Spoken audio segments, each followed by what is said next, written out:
Ambassador, another mechanism that is under strong discussion is the Treaty on the Non-Proliferation of Nuclear Weapons.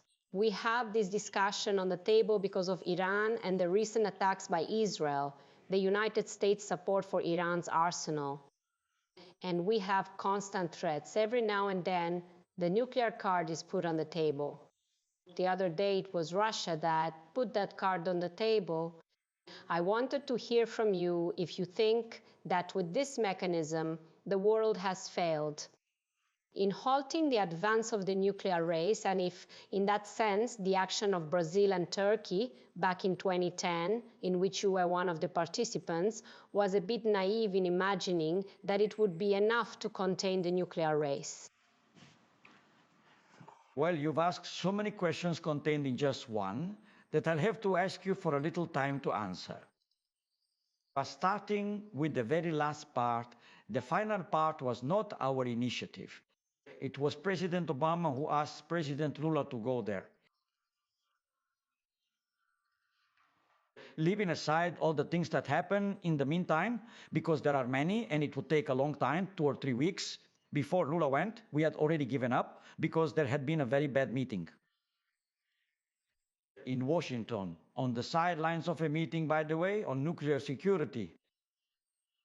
After that meeting, President Obama sent us a letter with the 3 requirements, totally measurable, totally quantifiable, and we went there and obtained them.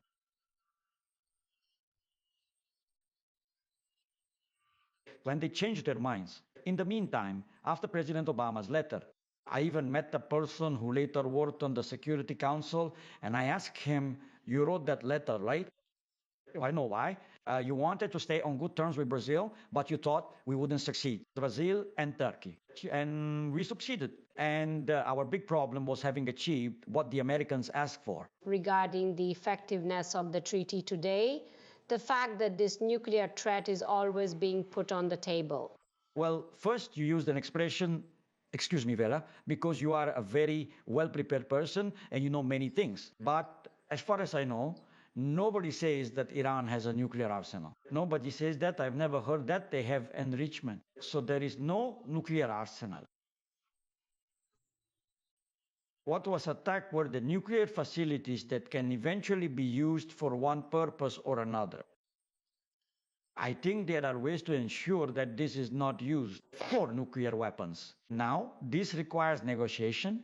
It requires the participation of several countries. It requires several other things as we have had. Oh, by the way, when I spoke with a short time ago, with the former director of the CIA, who was director of the CIA in the government, Biden, but had been the Undersecretary of State in the Obama administration, he told me, you paved the way for that agreement that they signed, which was later denounced the JCPOA, as they call it. So I think the path is negotiation. I think that, let's say, bombing a sovereign country based on a suspicion is a huge mistake. It's not just a legal problem, it's a big mistake. Now, returning to another issue, because it was also mentioned, and I don't want to allow that to be, and it's true.